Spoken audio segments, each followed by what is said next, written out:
Hello, everybody, and welcome to Educational Podcasting Today. My name is Jeff Bradbury from the TeacherCast Educational Broadcasting Network. Thank you so much for joining us today and making TeacherCast your home for professional development. On today's show, we're going to be talking to Carli from weeditpodcast.com, a great web provider for podcasters who are looking to have their podcasts edit and transcribed. And we have some great things that she and I are going to be talking about today. Stay tuned to the end because she has a fantastic offer to all of our listeners where you can actually use her services at a discount. But you must listen to the end of this show for all of that. Again, thank you so much for being here. We have a lot of great things happening over on the TeacherCast Educational Broadcasting Network. We just put out a great top 10 list on the top 10 WordPress plugins that you should be using. And we talk about reasons to use things like Jetpack and Akismet and all of those different podcast plugins, so that way when you start your show, you get maximum SEO, maximum usership,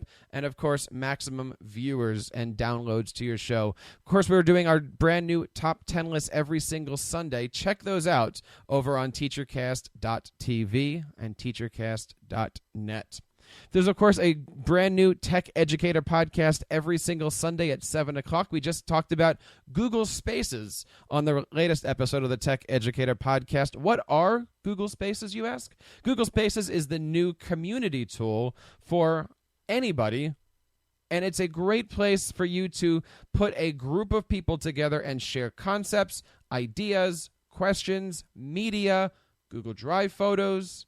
Everything can be done over in Spaces. So you can check out that episode we did with a great tech coach from Connecticut. That's over at techeducatorpodcast.com. My guest today is Carli Van Heerden from We Edit Podcast. Carli, welcome to the show. Thank you so much for joining us today. How are you today? Good, thanks. Thanks for having me on the show. It's an absolute honor to be here. And I'm excited to teach something today. Well, thank you so much. You know, we have a lot of teachers out there who are trying to podcast for the first time, and we get a lot of emails of, you know, what do you do? How do you do this? How do you set your show up for success? And I'm really excited to talk to you today. You're the brainchild behind We Edit Podcasts. Tell us a little bit about your story and tell us how We Edit Podcasts came together. Awesome. So, We Edit Podcast started when I was traveling, and I just saw the need in the market for people who really needed some help with editing because it can be a little bit challenging, and just getting their show on the road, as you would say. Because there's a lot of things that goes into it. It's not just, as you would think, sitting down, saying something, talking into a microphone. It's really, what are you going to talk about? Who's your audience? What equipment do you need? There's so much stuff that you need to consider, and to really make it a success, it needs dedication, it needs perseverance, and that's what we're all about. We're there to encourage you to do your show, to do it well, and then just to get an amazing audience, because everybody has something to offer, and you can always teach something. You know, I love that idea that everybody has something to offer. You know, a lot of our audience has their own voice that they're trying to get out there, their shows, and then they also have this extra layer where they're trying to get their students' voice or their school's voice out. And it always seems to me like people who are starting off to podcast try to over edit. You know, they always try to knock all those things out, right? And I even remember my first couple episodes. I'm sitting there with the audio editor and trying to find every It's ridiculous, right? I mean, you can spend a lot of time. Should people be worried about those types of things? So we have two different types of clients, actually. Some of them want all of those out. Well, now that I think about it, there's three. Some of them want all of those out.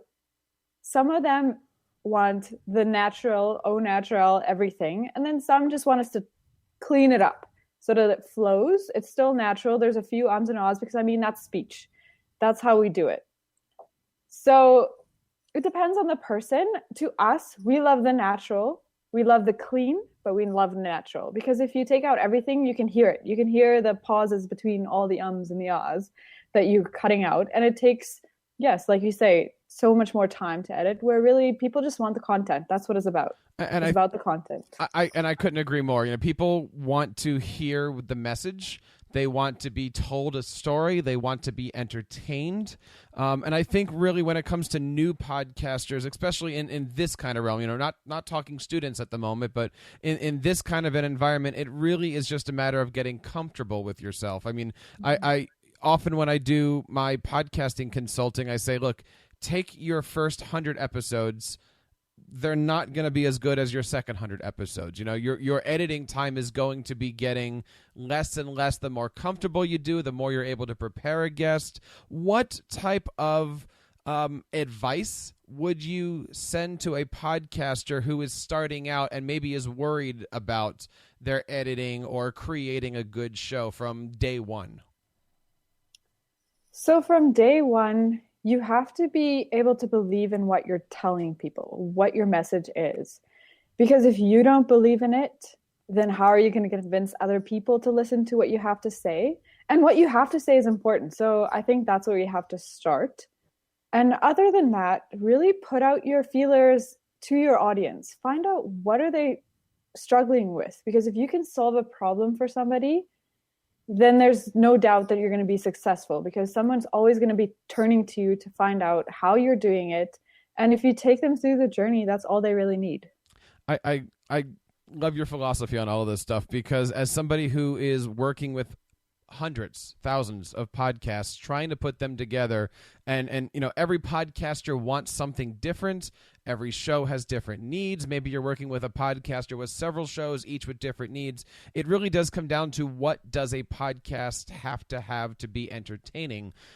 Do you find more often than not podcasters are looking for that perfect intro music, the perfect outro music, or do you find a lot of podcasters just want you to hit play and hear, "Welcome to the show, my name is so-and-so"? Well, we encourage a professional intro, because that just really sets a tone for the podcast. Then whatever you do inside of it is up to you, because that's your voice, that's who it is. But if somebody is clear about, okay, what am I listening to? What am I going to hear today? Then they're hooked, because otherwise they're in the middle of your podcast thinking about, what am I going to hear today? Who is this? What is this? And instead of listening to your message, they're trying to figure out all the answers to these questions. So if you have a solid intro, I think that really sets you up for the rest of the show to go smoothly. Well, when we're looking at, editing shows, the question I want to ask here is what things can be edited out and what things can't be edited. Let's say that I took this episode here, gave it to you guys, and say, do your magic. What types of things would you come back at me and say, this just couldn't happen? I'm thinking of things like car horns, taxi cabs, or what kinds of things are you like, that's no problem, we're professionals, we'll take this? So those are actually all pretty good. The car horns, the barking, we have had barking and stuff like that too. It's the difficult part comes when you're talking in your mic and your mic sounds like this and you're really just not set up. Those are the things we can't do, because that's the base level of the audio. If there's two different volumes for the mic, that's fine too. We do audio voice leveling and all that stuff. And we can cut out the dogs barking in the background too. It just depends what people want. Some people like that in their podcast. It gives them a little bit of a authentic feel. But other than that, we are pretty good at it. We do encourage you to get a proper mic set up, because that, if you have clear audio, that's what's going to get your readers or your audience entertained too, because they don't have to be distracted by, what are you saying? I'm not hearing you. Did you say meat or did you say eat? Those things can be critical. So that's what I start with, is the background noise. That's totally up to you. Some people like to record outside. Not the greatest thing, because that can disturb the main audio. But if there is a little bit of an ambiance that you're creating, that's fine. And it is nice to hear clean audio. I know you're saying, keep it professional, keep it good. I've heard some podcasts kind of keep it rustic. You're listening to the show and there's a chicken behind them or something's going on in the barnyard and you're going, what is this show? But it's a show that's happens to be recorded in like a chicken coop or something like that. When it comes to like putting these shows together, I heard some statistic that says the average show lasts only 8 episodes. And if you can hit episode 10, you're good to go. And if you hit episode 25, you're like a lifer. At what point in time should somebody looking into a service like yours? I mean, there is a cost, of course, going into it, and many podcasters are, time is of the essence. That's why programs like yours exist. But should podcasters be looking at putting money into something like this, episode 1, when there's really no show, there's really no time, there's no audience, there's no income? Why would they want to do that? At what point would you suggest somebody coming to you and saying, I need help? So the way that I look at it, the ones that keep going are the ones who invest right from the start. If you're somebody who's going to do the $50 microphone, you're going to have the smallest amount of equipment, you're going to have minimal script or any of that stuff, you're going to get to about episode 4 or 5. You're going to see the work it takes that you're putting in and no return coming out. So if you invest from the start, I think that gives you a much greater chance of going through to the end. The other thing that I also find is it takes time to edit. It takes time to get your show out there. If you have a team supporting you, launching even, we've had so many clients come to us to help launch the podcast because we advise them on, you should have this many shows lined up. You should have this done. You should have this done. All the checklist things that they're not thinking about.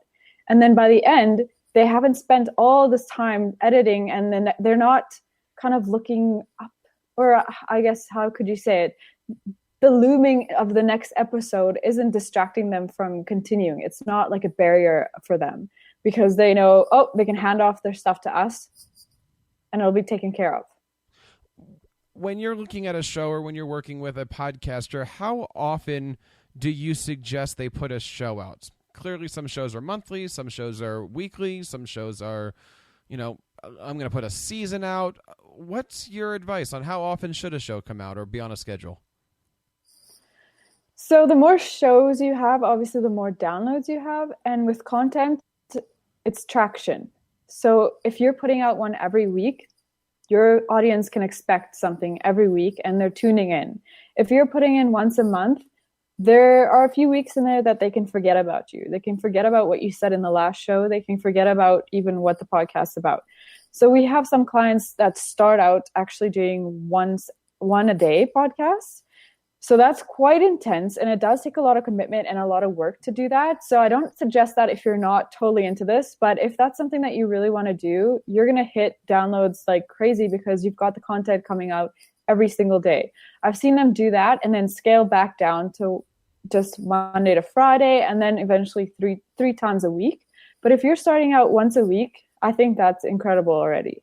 So one of the things that we do here to make the editing process a little bit quicker is that we record everything through video. And so I find it always easier to edit my audio in something like Final Cut, where if I'm seeing something, I know when the mistakes are going to come. I know that I can do some kind of a hand gesture, where as opposed to if I have an hour-and-a-half stream of audio, even as the person who did the recording, you have to go back and figure out what that is.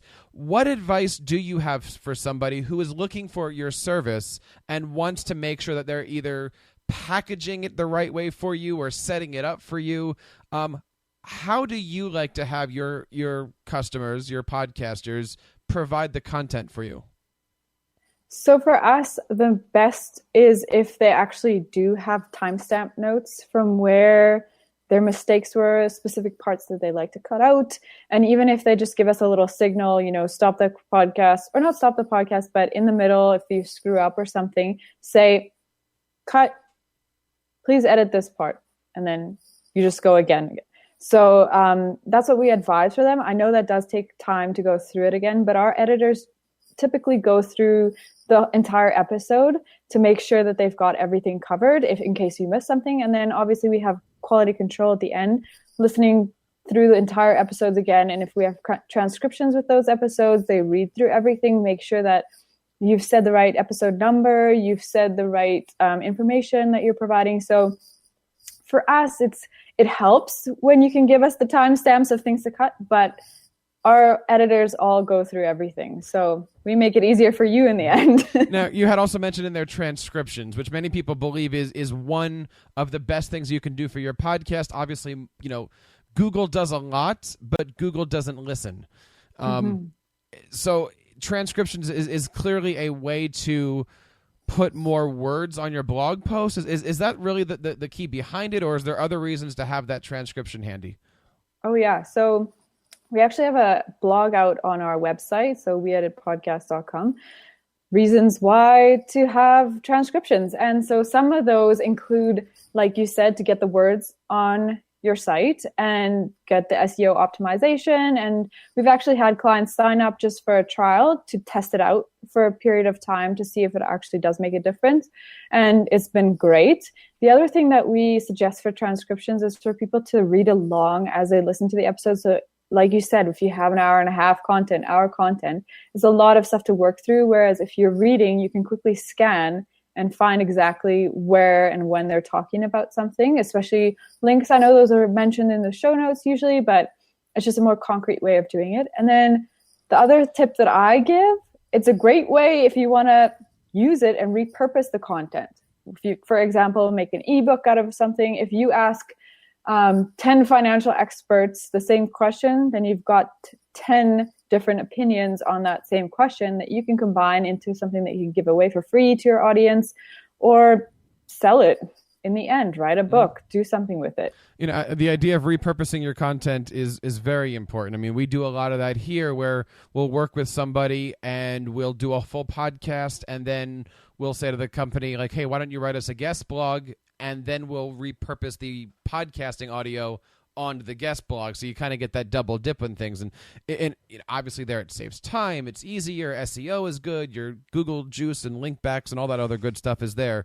I'm curious as to, is it important to go through an entire hour and a half transcription? I know some people are like, oh, I only want the first 10 minutes. I want just the interview. When you're coaching somebody or consulting somebody on, quote, the show notes, what do you suggest go in there? Is it full things? Is it bullet points? Is it links? And, I'm not necessarily just talking the transcription, but let's just break down the podcasting show notes. So we just recently decided to offer show notes for our clients too. So we've been doing that. And my favorite type of show notes is if you have an intro, kind of a summary of the whole episode coming up, key points that you'll learn. So a few bullet points, maybe a tiny bit of description in that, all of the resource links pulled out, contact information, and then additional resources that would go like hand in hand with that episode. We've also had some clients that don't necessarily get the transcription side of things. So then their show notes become sort of like a transcription. They would have more headings, though, obviously, to break it down a bit. And then you don't have to obviously include word for word. You do more of a summary of what's said in that section of the episode. So those are the two options that we have. And that makes complete sense. I think keeping in mind, no matter what you're doing, maybe I'm weird. This is my philosophy. Your number one audience member is Google. They check everything, they read everything, they look at everything, they search it, and obviously that's not completely true. But if it's not searchable, it's hard to be found with things. Yeah. Let's kind of get out of the podcasting, and I want to ask you a couple of questions about teaching and teachers. Many teachers out there are listening to this because they want to take their school onto iTunes, or they want to just do something fun with their class and create a little show and put it out there. What advice do you have for those teachers, principals, whatever, who, they're out there using their iPads, their Chromebooks to put something together, and maybe they're not looking for editing services, but they're looking for, I want to make a really nice show because mom and dad is watching it. What advice would you have for those kinds of educators out there?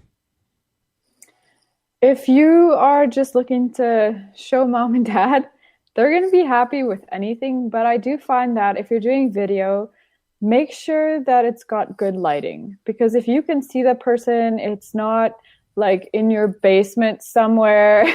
You've maybe put a few books in the background. I don't know, anything simple to make it look like you're just really there for a purpose I think that's a good start. For editing, I would say Audacity, especially for voice. Mm-hmm. It's free. It's an open source, so it's great. So it's not like free and then paying for subpar stuff, right. But it's really great. So I would really go for that. And then you can look at the smallest editing packages that you can get offered. The only thing that sometimes happens is the turnaround time. With our company, obviously, we have the 48-hour turnaround time. So that's what we really stress out there, because we know that people oftentimes want to launch and they put it off, they procrastinate to the last minute. So we work with everyone, and sometimes we have emergency episodes that we put out. So just really depends on what you want at that time. Really, really cool. If you are an educator that's out there and listening to this show and you're interested in doing a podcast, you can certainly contact us here over on TeacherCast and check out the Educational Podcasting Show. Where can we find out more information about the stuff that you and your team are doing, and where can we find you on your social media networks? Awesome. So we are over on the website. So that's weeditpodcasts.com. And we're the same on all of the social media channels. So Twitter, Instagram, Facebook, at We Edit Podcasts. Carli, I want to say thank you so much for being here and sharing, a little bit about podcasting editing. And I'm sure people out there have questions and might even be interested in connecting with you. I know you're here to give a big announcement about people who might be listening who want to try your services. Yeah, for sure. So we are so excited to offer 20% off for the first 3 months of the service if you're interested. And the link will just be at weeditpodcast.com/teachercast. And that's where you'll find the discount code. And we're just excited to meet with you and see you go on your podcasting journey. Definitely check that out. We'll have that over in our show notes over on educationalpodcasting.today. That's weeditpodcast.com/teachercast. Carli, thank you again so much for coming on. Good luck with everything, and please come back on at some point in time. We would love to keep the relationship going. Yeah, for sure. Thanks so much for having us. It's been great, and by us I mean me. And look forward to being back here. So we want to say again, thank you so much to Carli from weeditpodcast.com, and also for her opportunity here. Again, that is 20% discount on her services over at weeditpodcast.com for the first 3 months over at weeditpodcast.com/teachercast. And they actually said that offer is good until December of 2017. So if you are listening to this sometime way after we've already recorded it and posted it, check it out and consider using their services. I know having good show notes is really important and has been important for us here at TeacherCast to make sure that not only Google can see it, but that way it ends up in the eyes of the people that can find you. Remember, sometimes your favorite podcast guests haven't found your podcast yet. And sometimes the best way to do that is to have good show notes.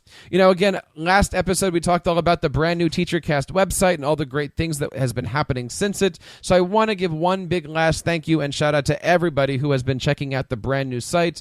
Our numbers are up. Our podcasting statistics are up. And we are going to be doing a lot more shows in the future about how we did that, what we did, different tools. Again, we already put out a top 10 list of WordPress plugins that we used. We're going to be talking about themes. I've got a lot of guests coming up to help out with your podcast and with your WordPress website. We're also going to be featuring some teachers coming up soon over the summertime who are doing their podcasting journey, and we're going to talk to them about why they're choosing WordPress as their podcasting website. There's, of course, several great ways that you can reach out and connect with us here on the TeacherCast Educational Broadcasting Network. We love it when you find us on Twitter at TeacherCast. Leave us a voicemail over at teachercast.net/voicemail. Email us at feedback@teachercast.net. And of course, this and all of our shows can be found on our several channels on iTunes, Android, Stitcher, and of course, all of our videos are on YouTube. And we just passed 5,000 subscribers on YouTube, and we're coming up on almost 1,000 likes on Facebook, and we're almost coming up on 21,000 hits over on our Twitter channel. Thank you guys so much for the last 5 years. We really, really appreciate the support. I'm looking forward to seeing everybody at ISTE. I'm having some really, really neat conversations with people, and there's going to be some pretty cool things happening with TeacherCast. You might even see Waka the Puppet running around with a podcasting mic. You You never know. So again, on behalf of everybody here on the TeacherCast educational broadcasting site, my name is Jeff Bradbury. Until next time, keep up the great work in your classrooms and continue sharing your passions with your students.